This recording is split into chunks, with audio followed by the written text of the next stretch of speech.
Uma pergunta a ser feita é: o que se pode dizer dos discursos de Ciro Gomes? Então, eu acredito que a primeira coisa a falar a respeito dos discursos de Ciro Gomes é que ele consegue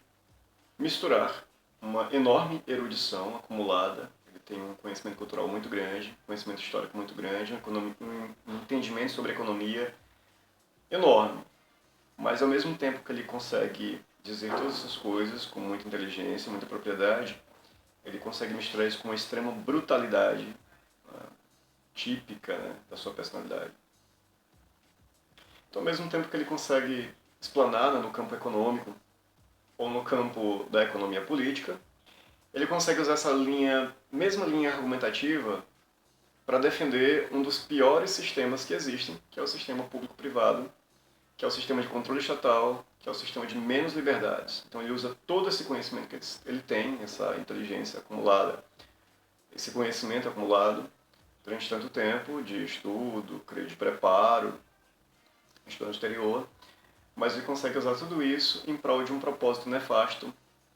que é justamente a divulgação de que o Estado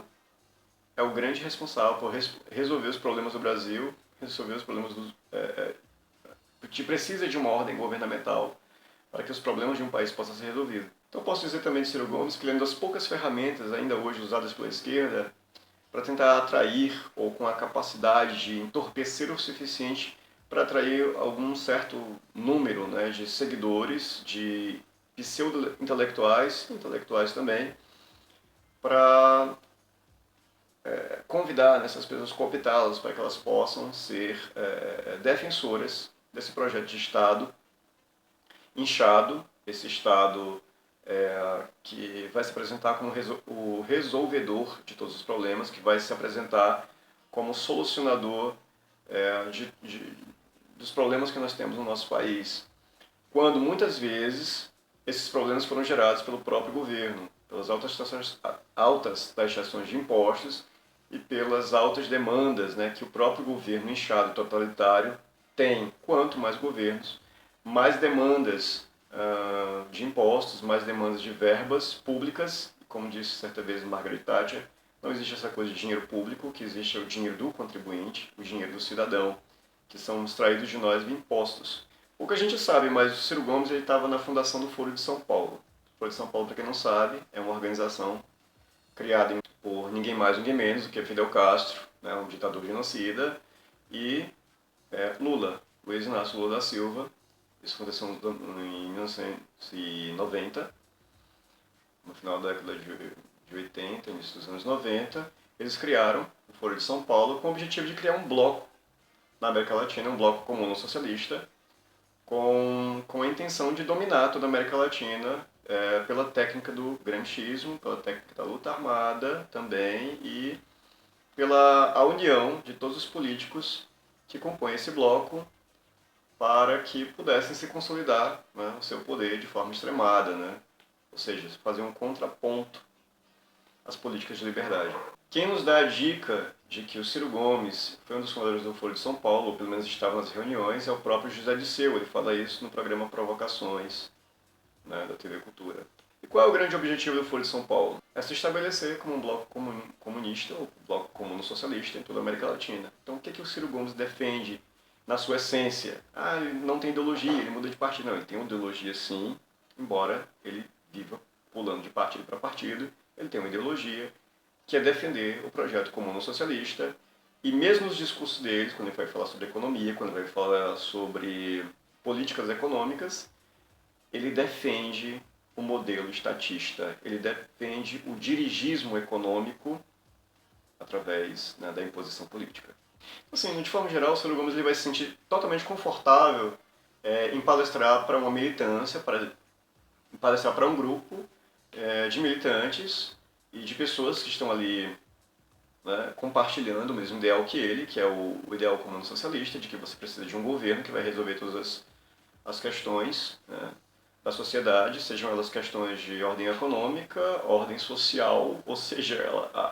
o governo ele acha que pode se meter nas opiniões das pessoas, né, porque para você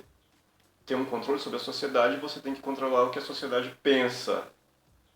de como ela entende o que é moral, de como ela entende o que é certo e o que é errado. Quando essas coisas são ditadas pelo governo, você tem uma forma ditatorial de governo. Então ele se sente totalmente confortável em palestrar, né, diante da militância, mas quando ele se vê diante do debate livre de ideias, com outros oponentes, né, que defendem ideias antagônicas, ele se vê em situações meio desesperadoras, porque ele vai tentar ludibriar a plateia com a ideia de que o governo precisa intervir no mercado, mas é justamente a ideia de mercado livre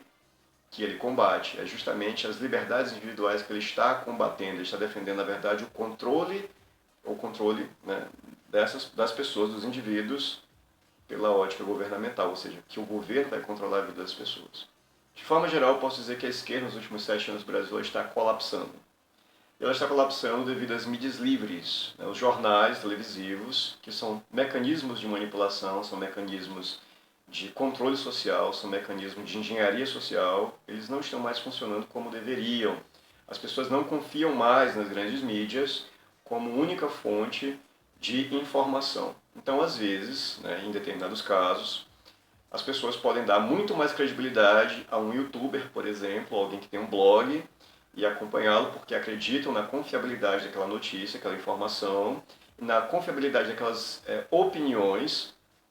que não seriam opiniões manipuladas, não seriam opiniões que estão servindo a interesses de governos, ou de políticos, ou de grupos, né, financeiros. Então, eles podem dar muito mais credibilidade a esses youtubers e blogueiros do que a própria grande mídia, as mídias tradicionais, as mídias televisivas. E essa ideia de governo inchado, controlador, ditatorial, essa ideia de governo que controla todas as coisas, ela está sendo demolida, né, como um castelinho de cartas, como um castelo de areia, né, que vem uma onda e vai demolir tudo. Ela não vai resistir ao tempo e nem às constantes, né, corrosões que está acontecendo no tecido social em relação a esse discurso, o discurso de que o governo vai resolver todas as coisas. Então, cada vez mais pessoas estão se interessando pelo conservadorismo e pelo liberalismo clássico. Isso vai na contramão de todo o discurso esquerdista proposto pelo Foro de São Paulo e pelos seus representantes. Então, Ciro Gomes é ainda um dos poucos resquícios de resistência, posso dizer assim, desse discurso, né,